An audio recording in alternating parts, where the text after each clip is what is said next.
സിനിമയുടെ കാര്യമായിരുന്നു പറഞ്ഞത്. പക്ഷെ അതിനെക്കുറിച്ചൊരു ഡിസ്കഷൻ ഉണ്ടായിട്ടില്ല, ഇതുവരെ സംസാരിച്ചിട്ടില്ല, അങ്ങനെ ചോദിച്ചിട്ടേ ഇല്ല എന്ന് ചേട്ടൻ ഇങ്ങനെ പറയുന്നുണ്ടായിരുന്നു. ആ ഒരു ഫീൽഡിനോട് ഒരു ഇൻട്രസ്റ്റ് ഇല്ല എന്നല്ല, തീർച്ചയായിട്ടും എനിക്ക് ഇൻട്രസ്റ്റ് ഉണ്ട്. ലൈക്ക് ഡാൻസും അതും ഈ ഒരു ആർട്ടിസ്റ്റിക് സംഭവങ്ങൾ എനിക്ക് ഭയങ്കര ഇഷ്ടമാണ്. പിന്നെ ഞാൻ പഠിക്കാൻ പോയി, അത് കഴിഞ്ഞു, ഇനി അറിയില്ല ഭാവിയിൽ ചിലപ്പോ നമ്മള്. പിന്നെ ലാലേട്ടന്റെ സ്ക്രിപ്റ്റ് ഒക്കെ വരണ്ടേ? അതെ. എന്റെ ദൈവമേ, അല്ലേ? അതെനിക്ക് കുറെ നാൾ മുന്നേ ഉള്ള ഒരെണ്ണത്തിൽ ഞാൻ കണ്ടിരുന്നു. ആരുടെ കൂടെ അഭിനയിക്കണം ചോദിച്ചപ്പോ ലാലേട്ടന്റെ പേര് ഇങ്ങനെ പറയുന്നുണ്ടായിരുന്നു. അവരൊക്കെ ആർക്കാ ഒരു ആഗ്രഹം ഇല്ലാത്തത് ലാലേട്ടന്റെയും മമ്മൂക്കയുടെയും പൃഥ്വിരാജിന്റെയും കൂടെ ഒക്കെ അഭിനയിക്കാൻ. അതെ. പിന്നെ സായിച്ചേട്ടൻ പറഞ്ഞത് എനിക്ക് തോന്നുന്നു ബിന്ദു ചേച്ചിയേക്കാൾ കൂടുതൽ കുറച്ചുകൂടെ കണക്ട് ആയിട്ടുള്ള സായിച്ചേട്ടൻ്റെ അടുത്താണല്ലേ. എവിടെ പോയാലും വിളിച്ച് പറയും എന്ന് പറഞ്ഞു. അച്ഛൻ ഇടക്ക് വാസുവണ്ണനാവുന്നോണ്ടാണോ അത് പേടിച്ചിട്ട് വിളിച്ചു പറയാണ്? അല്ല, ഈ എന്താ പൊതുവെ കുറച്ചുകൂടി ശാന്തമായ കാര്യങ്ങൾ ഡീൽ ചെയ്യുന്ന അച്ഛനാണ്. അത് മാത്രം, അത് എവിടെ പോയാലും അങ്ങനെ വിളിക്കും. അച്ഛൻ ത്രൂ അമ്മയിലേക്ക് കണക്ട് ചെയ്യാനുള്ള പ്ലാൻ ആണോ അത്? അതിന് എന്തെങ്കിലും ചെറിയ കളത്തരൊക്കെ ഉണ്ടെങ്കിൽ ആദ്യം അച്ഛനോടെ പറയുള്ളൂ, വഴി ഇങ്ങനെ അമ്മയോട് പൊക്കോളും. പൊതുവെ സായിച്ചേട്ടൻ എങ്ങനെയാ ഇപ്പൊ ഒരു കാര്യങ്ങളൊക്കെ ഓപ്പൺ ആയിട്ട് സംസാരിക്കുമ്പോ ഒക്കെ? അധികം ഇപ്പൊ എന്തെങ്കിലും കാര്യം ഉണ്ടെങ്കിൽ തന്നെ അധികം വഴക്ക് പറയോ അല്ലെ അധികം അതിനെ പറ്റി സംസാരിക്കാം ഒന്നുമില്ല. തോന്നുന്ന കാര്യങ്ങള് പറയേണ്ട രീതിയിൽ കുറച്ച് പറയുള്ളൂ. പക്ഷെ പറയുന്നതില് എന്തെങ്കിലും വഴക്കൊക്കെ പറയണേ അങ്ങനെ. പക്ഷെ പൊതുവെ വീട്ടില് ഭയങ്കര കാം പേഴ്സൺ. ഇപ്പൊ ഞാൻ ശരിക്കും ഓപ്പൺ ആയിട്ട് ചോദിക്കുകയാണെങ്കിൽ സ്ക്രിപ്റ്റും കാര്യങ്ങളൊക്കെ സിനിമയുടെ ബേസ് ചെയ്തിട്ടൊക്കെ വരുന്നുണ്ടാവുമല്ലോ കല്യാണിക്ക്. എന്തുകൊണ്ടാ ഇപ്പൊ വേണ്ടെന്നുള്ളൊരു ഡിസിഷൻ? ഇപ്പൊ വേണ്ടെന്നല്ല, ലൈക് നമുക്ക് ചെയ്യാൻ പറ്റുന്ന ഒരു ക്യാരക്ടറിനെ ഉള്ളൂ. എനിക്ക് അറിയില്ലല്ലോ ഏതാണെന്നൊന്നും അറിയില്ല. ഉണ്ടെങ്കിൽ വരുമ്പോ കാണാം, അത്രയും സന്തോഷം. അപ്പൊ ചെയ്യാന്നുള്ളൊരു മൈൻഡില്. എന്നാലും ഈ ഒരു ഫീൽഡിൽ നിൽക്കുമ്പോ അച്ഛനും അമ്മ എന്തൊക്കെ കാര്യങ്ങളാ പറഞ്ഞു തന്നിട്ടുള്ള ഈ ഒരു ലൈക് ഒരു സിനിമാ ഫീൽഡിനെ ഒക്കെ കുറിച്ചിട്ട്? ഫീൽഡിനെ പറ്റി അങ്ങനെ കാര്യമായിട്ട് പറയേണ്ട ആവശ്യമില്ലല്ലോ. എന്റെ വീട്ടിൽ തന്നെയല്ലേ രണ്ടുപേരും. അവരുടെ ഒരു മൂവി കഴിയുമ്പോ തന്നെ അവര് പറയുന്ന കാര്യങ്ങൾ എനിക്ക് കേൾക്കാവുന്നതേ ഉള്ളൂ. പിന്നെ അതിൻ്റെതായ ഉപദേശങ്ങൾ എപ്പോഴും അവര് പണ്ടും ഇന്നും എപ്പോഴും തരും. ഇവരെ രണ്ടുപേരും ചെയ്ത സിനിമകളിൽ ഇപ്പൊ ഏറ്റവും ഒരു ഇഷ്ടമുള്ള ക്യാരക്ടർ ഉണ്ടാവില്ലേ, അതേതായിരിക്കും? ഓൾ ടൈം ആണോ ഇപ്പൊ ഇറങ്ങിയതാണോ? ഓൾ ടൈം അമ്മയുടെ ഞാൻ കുറെ വട്ടം പറഞ്ഞിട്ടുണ്ട് ഇത്. എനിക്ക് അമ്മയുടെ ജോക്കർ എന്ന് പറഞ്ഞ മൂവിയിലെ that is my all time favourite. Like അമ്മയുടെ ഏറ്റവും നല്ലൊരു പെർഫോം, ഏറ്റവും നല്ലതെന്ന് എനിക്കറിയില്ല, എനിക്ക് ഭയങ്കര ഇഷ്ടമുള്ളൊരു ക്യാരക്ടറാണ്. പിന്നെ അച്ഛൻ അങ്ങനത്തെ ഒരു സീരിയസ് റോൾ എടുത്തു പറയാൻ പറ്റില്ല, ഒരുപാട് ക്യാരക്ടർ ഉണ്ട്. എനിക്ക് ഒത്തിരി ഇഷ്ടമുള്ള ക്യാരക്ടേഴ്സ് ഉണ്ട്. പക്ഷെ എനിക്ക് മൈ ബോസ് ഭയങ്കര ഇഷ്ടം. എന്താ അറിയില്ല, കുറച്ചുകൂടി റിയൽ ഫാദർ ആയിട്ട് എനിക്ക് തോന്നുന്നു. That is actually him. അങ്ങനെയാണല്ലേ? That is actually him. അങ്ങനെയാണ്. റിലാക്സേഷൻ ഒക്കെ ഹാൻഡിൽ ചെയ്യാൻ പറ്റുന്ന ഒരു ആളാ. അതാണ് കറക്റ്റ് സായിച്ചേട്ടൻ. അതെ. വില്ലനാണെങ്കിൽ എനിക്ക് പടത്തിന്റെ പേരെന്തായിരുന്നു ദൈവമേ, ഭരചന്ദ്രൻ എപ്പിസോഡ് തോന്നുന്നു, അതെനിക്ക് ഭയങ്കര ഇഷ്ടമാണ്. അത് ഭയങ്കര ഇഷ്ടമാണ്. ഇപ്പോഴും അച്ഛൻ്റെ അമ്മയുടെ നടുക്കൊക്കെ പോയി കിടന്നുറങ്ങാറുണ്ടോ? ഞാൻ കിടന്നുറങ്ങൂല, പക്ഷെ അവരുടെ കൂടെ കിടക്കാറുണ്ട്. ഒരു സിനിമയൊക്കെ ഞങ്ങൾ എപ്പോഴും ഒരുമിച്ചായിരിക്കും വീട്ടില് സിനിമ കാണുന്നതും. പുതിയ സിനിമ നെറ്റ്ഫ്ലിക്സിലോ OTT പ്ലാറ്റ്ഫോമിലോ ഞങ്ങൾ ഒരുമിച്ചായിരിക്കും കാണുന്നത്. എനിക്ക് ഭയങ്കര ഇഷ്ടമാണ്. എനിക്കൊരു പടം കണ്ടു കഴിഞ്ഞ് ഇവരുടെ ഒരു വിലയിരുത്തൽ ഉണ്ടാവുമല്ലോ സിനിമയുടെ, എനിക്കത് ഭയങ്കര ഇഷ്ടമാണ് കേൾക്കാൻ. ആണല്ലേ? എല്ലാ സിനിമയും അങ്ങനെ ഒരു സംഭവം എപ്പോഴും പറയാം അവൻ നന്നായിരുന്നു, അത് കുറച്ചുകൂടി ഇതാ, അത് പറയണ കേൾക്കാൻ എനിക്ക് അതിനോട് ഇൻട്രസ്റ്റ് ഉള്ളതുകൊണ്ടാണോന്ന് എനിക്കറിയില്ല, എനിക്ക് ഭയങ്കര ഇഷ്ടമാണ് ടോക്ക് കേൾക്കാൻ. അപ്പം മിണ്ടാതിരിക്കും. അതുകൊണ്ട് ഞാനൊരു സിനിമ ലൈക്ക് ഒരു ഇട്ട് കൊടുക്കും, എന്നിട്ട് ഞാൻ ചോദിക്കും അതിന്റെ ഏതാ നന്നായ, അത് കേൾക്കാനൊരു സുഖം. അപ്പൊ അത് സിനിമ കണ്ടുകഴിയുമ്പോ അങ്ങനെ ഒരു കോൺവെർസേഷൻ എപ്പോഴും ഉണ്ടാവും. അത് കേൾക്കാൻ ഭയങ്കര ഇഷ്ടമാണ്. എനിക്ക് ഭയങ്കര ഇഷ്ടമാണ്. എനിക്ക് സിനിമയെ പറ്റി സംസാരിക്കാനും ലൈക്ക് എനിക്ക് ഇവരുടെ കാര്യങ്ങൾ കുറെ കേൾക്കാനും ഒക്കെ ഭയങ്കര ഇഷ്ടമാണ്. ഓരോ കഥകളൊക്കെ പറയുമായിരിക്കുമല്ലോ പണ്ടത്തെ സെറ്റില്, ഓരോ കഥകൾ. സെറ്റിലൊക്കെ പോവാറുണ്ടായിരുന്നോ കല്യാണി? പോയിട്ടുണ്ടായിരുന്നു. ഇപ്പൊ അങ്ങനെ പോയിക്കൂടായികയൊന്നുമില്ല, പോവുകയൊക്കെ ചെയ്യും. പോകും. പിന്നെ സായിച്ചേട്ടൻ പറഞ്ഞൊരു കാര്യം, എല്ലാവരും പറഞ്ഞു നിങ്ങളെ കുത്തിപ്പൊക്കാമോ? അല്ല, ഇത് പ്രത്യേകിച്ച് ഞാൻ പറഞ്ഞില്ല, ഇപ്പൊ ഈ റീസെന്റ് ഇന്റർവ്യൂല് ഞാൻ ഇരുന്ന് കണ്ടപ്പോ ഫുൾ കല്യാണിയാ. അപ്പൊ അവര് പറഞ്ഞതിന്റെ മറുപടി നമുക്ക് കല്യാണിന്നാണല്ലോ കിട്ടണത്. അതെ, അപ്പൊ എനിക്ക് കല്യാണം കിട്ടുമ്പോ ഞാനത് ചോദിക്കണമല്ലോ. വീട്ടിലെ ഏറ്റവും വലിയ പിശുക്ക് കല്യാണിയാന്നാ പറയുന്നത്. അച്ഛാ പിശുക്കാണെന്നൊക്കെ പറഞ്ഞ അത് ഭയങ്കര എനിക്ക് അറിഞ്ഞൂടാ. ഞാൻ പൊതുവെ അങ്ങനെയാണ്. അത് നല്ലതാണോ ചീത്തയാണോന്ന് സത്യം പറഞ്ഞാൽ പൊതുവെ ഞാൻ ഏതാണ്ട് എനിക്ക് സായിച്ചേട്ടൻ പറഞ്ഞപ്പോ കണക്ട് ചെയ്യാൻ പറ്റുന്നുണ്ടായിരുന്നു. പ്രത്യേകിച്ച് പറഞ്ഞത് മറ്റേ ഫുഡ് ഓർഡർ ചെയ്യുമ്പോൾ എവിടെ ഒരു 10 രൂപ കൊണ്ട് അയ്യോ ഇത്രയും രൂപയോ, ഇത് വേണ്ട, എന്നിട്ട് വീണ്ടും ബാക്ക് അടിച്ച കളയും. അത് അച്ഛൻ്റെ അമ്മയുടെയും പൈസ ആണെങ്കിലും ഇപ്പൊ എന്റെ കയ്യിൽ നിന്നുള്ള പൈസ ആണെങ്കിലും എല്ലാം നമുക്ക് എന്റെ കയ്യിൽ നിന്നുള്ള പൈസ എന്ന് പറഞ്ഞാൽ കുറച്ചുകൂടി പിശുക്ക് കൂടുമല്ലോ. അതെ, നമ്മളുടെ ആണല്ലോ, നമ്മളുടെ അധ്വാനാണത്. 10 രൂപയാ. അതെ, ഓവർ പിശുക്കൊന്നും ഇല്ല കേട്ടോ. എനിക്ക് വേറൊരാൾക്ക് എനിക്ക് ഇഷ്ടമുള്ളവർക്ക് മേടിച്ചു കൊടുക്കാനോ അല്ലെങ്കിൽ ഇഷ്ടമുള്ളവർക്ക് ചെയ്തു കൊടുക്കാനൊന്നും എനിക്ക് അല്ല, ഇത് ലൈക്ക് പിശുക്ക് മീൻസ് അങ്ങനെ ആയിരിക്കില്ല അവർ ഉദ്ദേശിച്ചത്. നമ്മൾ ഈ സേവ് ചെയ്ത് വെക്കുന്ന ഒരു സ്വഭാവം ഉണ്ടാവില്ല. എനിക്കും ഉണ്ടാ സ്വഭാവം. എന്റേതായ എന്തെങ്കിലും മേടിക്കാൻ ഒരു ഇച്ചിരി മേടിച്ചെന്ന സന്തോഷം. ഓ, തന്നോളൂ.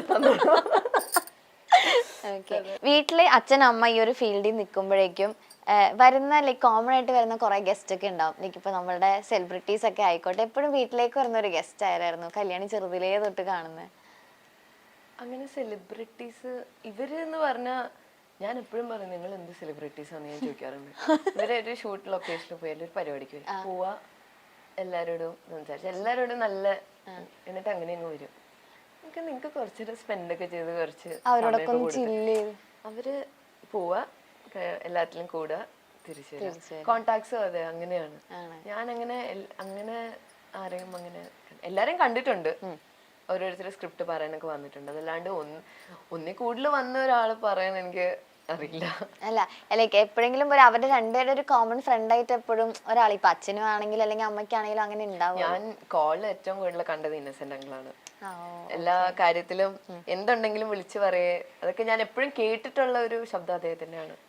ഇന്നസെന്റ് അങ്കിളുടെ കോളിൽ എപ്പോഴും ഞാൻ ചില സമയത്ത് വിളിക്കുമ്പോ ഒക്കെ ഞാൻ സ്പീക്കർ ഇട്ട് ഞാനും കേൾക്കാറുണ്ട്. ഭയങ്കര രസമാണ്, നമ്മളെ ഭയങ്കരമായിട്ടും മോട്ടിവേറ്റ് ചെയ്യുന്ന ഒരു ടോക്കായിരുന്നു. ഇന്നസെന്റ് അങ്കിളുടെ. ഇനിയിപ്പോ SH കോളേജിൽ ഇപ്പൊ ഓൾറെഡി വൈറലായ വീഡിയോ അറിയാലോ മഞ്ജു ചേച്ചിയുടെ കൂടെ. പക്ഷെ ആ മഞ്ജു ചേച്ചിയായിട്ട് നേരത്തെ ഒരു കണ്ട് നേരത്തെ പരിചയമൊക്കെ ഉണ്ടാവുമല്ലോ ഓൾറെഡി? എന്തായാലും മഞ്ജു ചേച്ചിയുടെ മോളും ഞാനും ഒരുമിച്ച് പഠിച്ചാണ്. ആണോ? ഞങ്ങള് 9th വരെ ഒരു സ്കൂളായിരുന്നു. ഞങ്ങള് മീനാക്ഷി നന്നായി ഡാൻസ് കളിക്കും. അപ്പൊ ഞങ്ങളൊക്കെ ഒരുമിച്ച് കോമ്പറ്റീഷൻ എത്രയോ വർഷം പോയി. മീനാക്ഷി ഇപ്പൊ റീസെന്റ് ഒരു റീലൊക്കെ ഇടണം. അപ്പോഴൊക്കെ ഞാനൊക്കെ ആലോചിച്ചു മീനാക്ഷിക്ക് ഇടയ്ക്ക് കളിച്ച് റീലൊക്കെ ഞങ്ങളൊക്കെ ഒരുമിച്ചാണ് എല്ലാ കോമ്പറ്റീഷനും പോയിക്കൊണ്ടിരുന്നത്. 9th ആയപ്പോ 9th 10th ആണ് അവള് സ്കൂള് മാറി. സോ അതുവരെ ഞങ്ങള് ആനുവൽ ഡേ ഒക്കെ വരുമ്പോ ഞാൻ കാണാറുണ്ട് മഞ്ജു ചേച്ചി ഉണ്ടാവും, ദിലീപങ്കിളുണ്ടാവും. കൊറേ ലൈക്ക് ഒരു കൊറേ അല്ലെങ്കിൽ പോലും ഭയങ്കര കംഫർട്ട് സോണിൽ കുറെ നല്ല ഫ്രണ്ട്സ് കല്യാണിക്ക് ഉണ്ടെന്ന് എനിക്ക് തോന്നിയിട്ടുണ്ട്. പക്ഷെ ഈ സോഷ്യൽ മീഡിയ കാണുന്നതല്ല ലൈഫ് എന്ന് അറിയാം, എന്നാൽ പോലും നമ്മള് കാണുമ്പോൾ ഉള്ള കാര്യം ചോദിക്കുക, ഒരുപാട് നല്ല കുറെ ഒരു friend circle, common friend circle കുറെ ഉള്ളതായിട്ട് എനിക്ക് തോന്നിയിട്ടുണ്ട്. ഞാൻ സ്കൂളിലും ഉണ്ട്, ദൈവം സഹായിച്ച് സ്കൂളിലാണെങ്കിലും. പിന്നെ സ്കൂൾ ഫ്രണ്ട്സിന് പ്രത്യേകതയുണ്ട്. നമ്മൾ എത്രയൊക്കെ സ്കാറ്റേർഡ് ആയി പോയി എന്ന് പറഞ്ഞാലും വിളിച്ചു കഴിഞ്ഞാൽ അതേ ബോണ്ട് നമുക്ക് ഫീൽ ചെയ്യും. സ്കൂൾ ഫ്രണ്ട്സ് അങ്ങനെ. പക്ഷെ കോളേജിൽ എത്തിയപ്പോൾ കുറച്ചുകൂടി ഒരു ഫാമിലി കിട്ടി, കുറച്ചുകൂടി ഭയങ്കര എല്ലാവരും ഡിഫറെന്റ് ഏജ് ഗ്രൂപ്പാണ്. ബട്ട് സ്റ്റിൽ ദൈവം സഹിച്ച് അങ്ങനെ 2-3 പേര്. പക്ഷെ കല്യാണിക്ക് എപ്പോഴും ഇങ്ങനെ ലൈക്ക് ആ ഒരു ക്യാമറയുടെ മുമ്പിൽ നിൽക്കാനും അതിൽ പ്രസന്റ് ചെയ്യാനൊക്കെ ഭയങ്കര ഇഷ്ടമുള്ള ഒരാളല്ലേ? തീർച്ചയായിട്ടും. എനിക്കങ്ങനെ എന്താ പറയാ, മടി പേടി അങ്ങനെ ഒരു സാധനം ഉണ്ടോന്ന് വെച്ചാൽ ഉണ്ടാവും. പക്ഷെ എന്നാലും ചില സാഹചര്യത്തിലുണ്ടാവും. എനിക്ക് ഡാൻസ് കളിക്കാൻ അങ്ങനെ പേടിയൊന്നും, പക്ഷെ അഭിനയം എനിക്ക് അറിഞ്ഞൂടാ. ഞാൻ ഇതുവരെ നോക്കിയിട്ട് നമുക്കൊന്ന് ട്രൈ ചെയ്തിട്ടുണ്ടെങ്കിൽ അതറിയാം. ഓക്കെ, ഇപ്പോ ഈ സോഷ്യൽ മീഡിയ എന്ന് പറയുമ്പോൾ നമുക്കറിയില്ല, ഒരുപാട് കാര്യങ്ങൾ കേൾക്കുന്നുണ്ടാവും. ഇതുപോലെ സായിച്ചേട്ടൻ തന്നെ പറഞ്ഞൊരു കാര്യമാണ്, ഭയങ്കര കോമഡി ആയിട്ട് പിന്നെ അത് ഹാൻഡിൽ ചെയ്യാൻ പഠിച്ചു. ഓരോ കാര്യങ്ങളെ കേൾക്കുമ്പോഴാണ് കല്യാണം ഇങ്ങനെ വന്നിട്ടോ, നിങ്ങളിപ്പോ ഡിവോഴ്സ് ആയിട്ടോ എന്ന് പറഞ്ഞിട്ട് ഭയങ്കര കോമഡി ആയിട്ട് അച്ഛനും അമ്മയെ പറ്റി പറഞ്ഞ കാര്യങ്ങളൊക്കെ വന്ന് പറഞ്ഞു എന്ന്. അതൊക്കെ ലൈക്ക് അവരുടെ ആ ഒരു രീതിയിൽ തന്നെ ഹാൻഡിൽ ചെയ്ത് പഠിച്ചതാണോ കല്യാണി? എന്താ പറയുക, ഇപ്പൊ ചെറുപ്പം തൊട്ടേ ലൈക്ക് കമന്റ്സ് ഒക്കെ ഇഷ്ടം പോലെ ഈ ഫീൽഡ്. സോഷ്യൽ മീഡിയ എന്ന് പറയുന്നത് ലൈക്ക് ഞാൻ ആരെയും ലൈക്ക് ഒരു കോൺട്രവേഴ്സ്യൽ ആയിട്ട് പറയുന്നതല്ല, ആർക്കും എല്ലാവരുടെ ഒപ്പീനിയൻ ഒരു എന്താ പറയാ ആരെയും നോക്കാണ്ട് ഇടാൻ പറ്റുന്ന ഒരു പ്ലാറ്റ്ഫോമാണ്. അത് ഇടാൻ പാടില്ല നമുക്ക് പറയാനും പറ്റില്ല. നമ്മൾ എടുക്കേണ്ടത് എടുക്കുക പണ്ടേ ലൈക്ക്. പിന്നെ എനിക്ക് അത് അമ്മയ്ക്ക് പിന്നെയും ഒരു അമ്മ ചിലപ്പോ ഒരു കോമന്റ്സ് ഒക്കെ വായിച്ചിട്ട് പറയുമോ ഇതെന്താ ഇങ്ങനെയെന്നൊക്കെ അമ്മ ഡെസ്പ് ആവാറുണ്ട്. പക്ഷെ എനിക്ക് അങ്ങനെ ബിക്കോസ് നമ്മളൊക്കെ എത്ര പേരുടെ ഇത് കാണുന്നു പ്ലാറ്റ്ഫോമിൽ തന്നെ ഓരോ അത് ഞാനത് അങ്ങനെ നോക്കാറില്ല.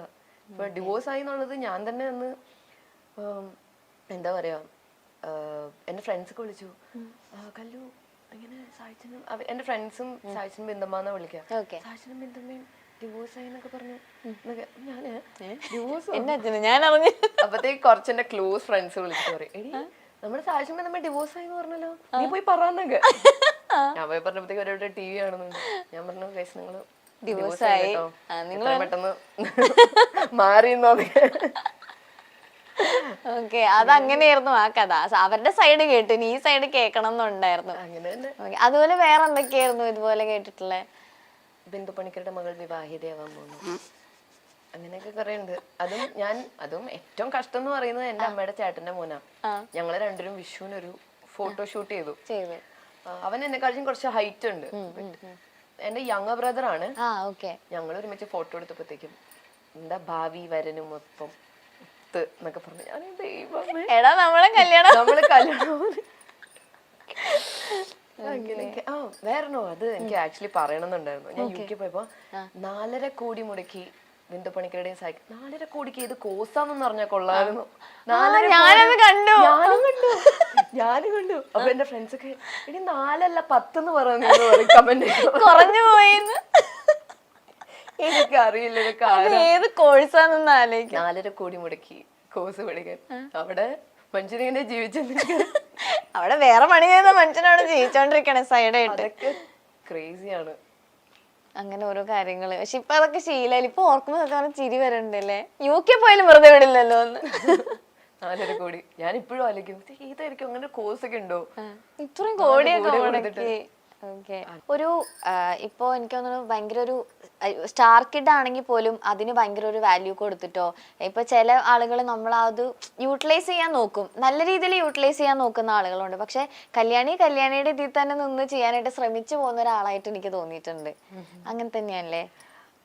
സത്യം പറയുകയാണെങ്കിൽ അങ്ങനെ ആലോചിച്ചിട്ടില്ല. ഇപ്പൊ അമ്മയുടെ അച്ഛനെയും പോലെ അല്ല, എനിക്ക് എന്റേതായ ഒരു ഇത് വേണമെന്ന് ഞാൻ ചിന്തിച്ചിട്ടില്ല. എന്തൊക്കെ ഡാൻസ് ചെയ്തു ഇതെന്ന് പറഞ്ഞാലും എനിക്ക് ഇഷ്ടവും സായികുമാറിന്റെ ബിന്ദു പണിക്കരുടെ മകൾ എന്ന് കേൾക്കാൻ തന്നെയാണ്. എനിക്ക് അതിലൊരു ഇതുമില്ല. പിന്നെ അതിന്റെ കൂടെ ഡാൻസും ഇതും വന്നു, ഹാപ്പി. അങ്ങനെ അവർക്കും ഇതാക്കാൻ പറ്റുന്നുണ്ടല്ലോ. ലൈക്ക് എന്താ പറയാ, ഞാൻ കഴിഞ്ഞ ദിവസം എയർപോർട്ടിൽ എന്തോ നിക്കാൻ തോന്നുന്നു, എന്നെ അവര് വിസിറ്റ് ചെയ്തിട്ട് തിരിച്ചു പോയാൻ കണ്ട. അപ്പൊ ഒരു പെൺകുട്ടി വന്നിട്ട് അച്ഛനും അമ്മയും അവിടെ കോഫി കുടിച്ചിരിക്കും. ഞാൻ കുറച്ചും കൂടി മാറി വന്നിട്ട് കല്യാണിയുടെ അച്ഛനും അമ്മയല്ലേന്ന്. അവരെന്നിങ്ങനെ നോക്കി, അതെ മോൾ അവിടെ ഉണ്ടെന്ന് പറഞ്ഞു. അങ്ങനെ കുറച്ച് പേര് ചോദിക്കാറുണ്ടാക്കില്ലേ, കുറച്ച് ഇപ്പോഴത്തെ എക്സ്പ്രഷൻ ആലോചിച്ചോണ്ടിരിക്കണേ. അതെ അവിടെ ഉണ്ട്. ബിന്ദു പണിക്കരുടെ ഭർത്താവ് മരിക്കുമ്പോൾ കല്യാണിക്ക് 6 വയസ്സ് മാത്രമായിരുന്നു പ്രായം. ആദ്യ ഭർത്താവ് ഫിക്സ് വന്ന് മരിച്ചതാണെന്ന് ബിന്ദു പണിക്കർ പറയുന്നു. സഞ്ചയനം കഴിഞ്ഞ ഉടനെ അഭിനയിക്കാൻ പോയിട്ടുണ്ട്. ആ സമയത്ത് മുന്നോട്ടു പോകാൻ അഭിനയിക്കുകയല്ലാതെ എനിക്ക് മറ്റു മാർഗങ്ങളില്ലായിരുന്നു. സിനിമ ഇൻഡസ്ട്രിയിൽ നിന്നും നല്ല സഹായങ്ങൾ എനിക്ക് ലഭിച്ചിട്ടുണ്ട്. അതിനിടയിലാണ് സായികുമാർ ജീവിതത്തിലേക്ക് വരുന്നത്. ഭർത്താവ് എന്നതിലുപരി നല്ലൊരു സുഹൃത്താണ് എനിക്ക് സായിയേട്ടൻ. എന്തും തുറന്ന് സംസാരിക്കാം, പങ്കുവയ്ക്കാം. ഞങ്ങൾക്കിടയിലെ ആ സൗഹൃദമാണ് എന്നും ഞങ്ങളുടെ സന്തോഷം എന്നാണ് മുൻപ് സായികുമാറിനെ കുറിച്ച് ബിന്ദു പണിക്കർ പറഞ്ഞത്. റീൽസിലൂടെയും ഡാൻസ് വീഡിയോകളിലൂടെയും ഫേമസ് ആണ് കല്യാണി. താരപുത്രിയായതുകൊണ്ട് മാത്രമല്ല, കലാപരമായ കഴിവുകളിലൂടെയും ഒരുപാട് ആരാധകരെ സൃഷ്ടിച്ച കല്യാണിയും ഇപ്പോൾ മലയാളികളുടെ പ്രിയ താരമാണ്. മോഹൻലാലിന്റെ മകളായി അഭിനയിച്ചുകൊണ്ട് സിനിമയിലേക്ക് എത്താൻ ഒരുങ്ങുകയാണ് കല്യാണി. പഠനം കഴിഞ്ഞ ശേഷമാണ് കല്യാണി ഇപ്പോൾ തിരിച്ചെത്തിയിരിക്കുന്നത്. കുക്ക് ചെയ്യാൻ ഒരുപാട് ഇഷ്ടപ്പെടുന്ന കല്യാണി തിരഞ്ഞെടുത്ത വിഷയവും അതുമായി ബന്ധപ്പെട്ടതാണ്. ഫ്രഞ്ച് ക്യുസിൻ ഷെഫ് ആകാനുള്ള ഡിപ്ലോമ കോഴ്സ് പഠിക്കാനാണ് കല്യാണി ലണ്ടനിൽ പോയിരുന്നത്. 1998 ബിജു ബി നായരുമായി ബിന്ദു പണിക്കർ വിവാഹിതയായത്. 2003 ബിജു ബി നായർ മരിച്ചു. ആദ്യ ഭർത്താവിന്റെ മരണശേഷം 2009 ബിന്ദു നടൻ സായികുമാറുമായി ജീവിതം പങ്കിടാൻ തീരുമാനിക്കുന്നത്.